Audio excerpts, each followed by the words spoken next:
All right, welcome back to Driveway.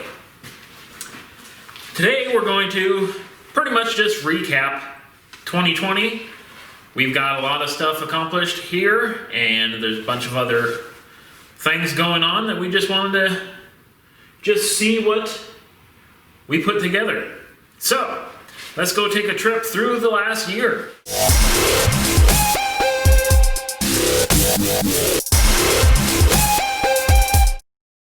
Of course, we started off the year without any issues. Nobody really worried about the virus that was going on in China. So that really wasn't entering into anybody's mind. But for us here, we were working on the Crossfire. We were trying to make some big headway. We hadn't even gotten any wires thrown in this thing yet. So along with the wiring issue here that we were working on, we also started installing these shelving systems right in the start of January. So we started off with like the first 2 bays and then started adding the upstock, and then we ended up with this 3rd bay. So we had some decent working area because all of the junk bookcase, cabinets, and workspace that we had kind of cobbled together were just from leftover scraps from the previous owner. So those all had to go so we could make room for some real organization, because we were making a mess and having a mess trying to keep track of it all. So anyways, closer to the end of January into February, the Crossfire got the new wheels rolling in, and then we started tackling other little items like the gauges and shifter for the transmission. And then before that was up, we started working on Surge Tank 1.0. That went pretty well as far as we could figure at that point in time. So we had to move along from there. It's like between going from February into March, we started working on the trailer a little bit.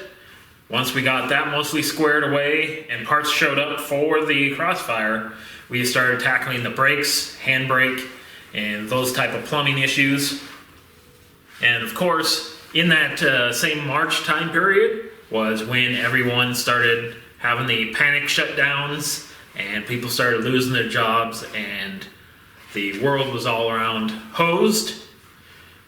We were pretty much fine here, but unlike other people, they weren't so fine.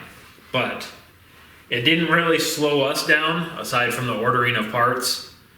And so I don't necessarily want to brag about doing well, but we did pretty well. So just gonna kind of try to not focus on that disaster too much. So basically I kept struggling away, getting things squared away with the Crossfire. And by the time April rolled around, we were able to attempt our first start.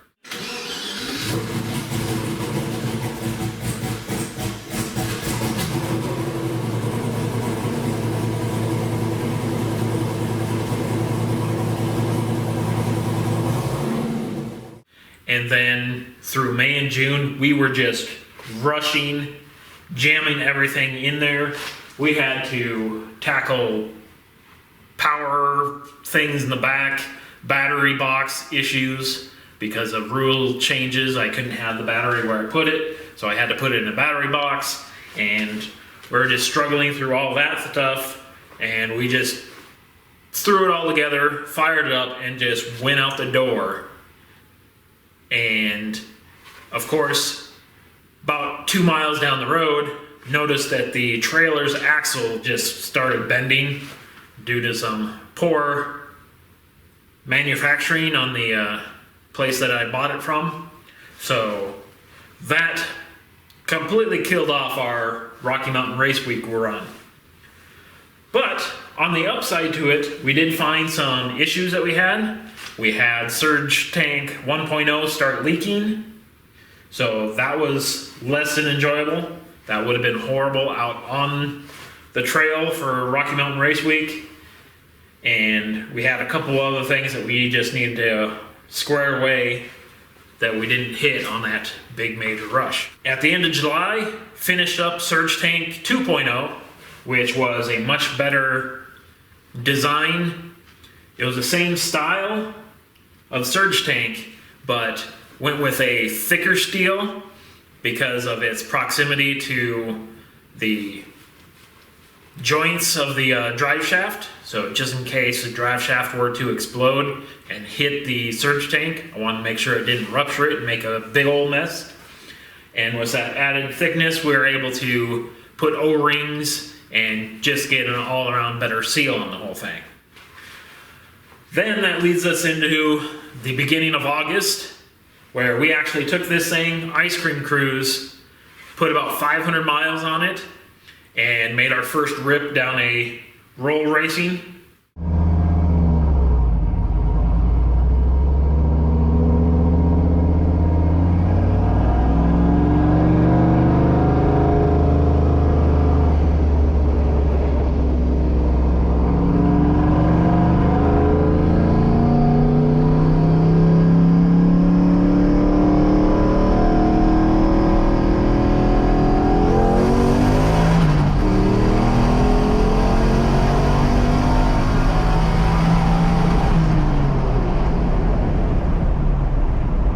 It's like it went well. We didn't blow up. We didn't destroy anything. We weren't anywhere near as fast as what this car should be able to do, but we did find some issues with the crossover tube in the front because of how far the front was lowered with the lowering springs. We were hitting the we were hitting the crossover pipe on gravel and any major bumps in the road. We would smash that on it. So that was not good. And then we developed a leak in the transmission. Basically after that August, we came back, kind of reset a little bit, went through and started insulating the car, finding those weird little leaks, taking care of the crossover pipe, redoing things there. And then we started in on work on the P30 hauler project.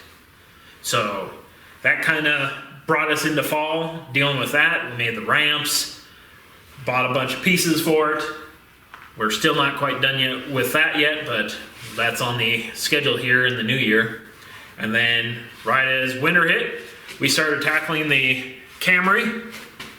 So all in all, we did pretty well for the year. It is probably one of my best personal years, although other people may disagree with my take on the year because I was lucky enough to not have major issues with the pandemic. But all in all, I did pretty well. Hopefully you guys out there did halfway decent, and hopefully we can continue on and keep building things and letting people watch what I'm doing out here. So in the future, we just want to focus on the vehicles that we have and start using them the way they're intended to. Take a couple track days, do some more kind of grudge race style drag racing, just fun stuff, nothing serious, nothing major. If we break something, we can load it on the hauler, bring it back home, and not have anything to worry about. Then we can take the Camry out, go balance that thing down some trails just for fun, and go from there. Maybe if everything comes out very well and planned out and I'm not overly extended or rushing to get things done, we might be able to bring that 76 Ford that I have sitting outside, and we can start taking a look at what I might want to do to that thing, since it has definitely been sitting in the corner long enough for me to stop being annoyed that that broke. Anyways, I guess that's about it for 2020. Hopefully we'll see you all again in 2021. Hopefully you're all keep watching, seeing the stuff I mess around with, and essentially I just hope to see you all again. So, I guess, thanks again for watching. I am going to keep working here got a lot of stuff to keep pounding out, and hopefully we will see you again later.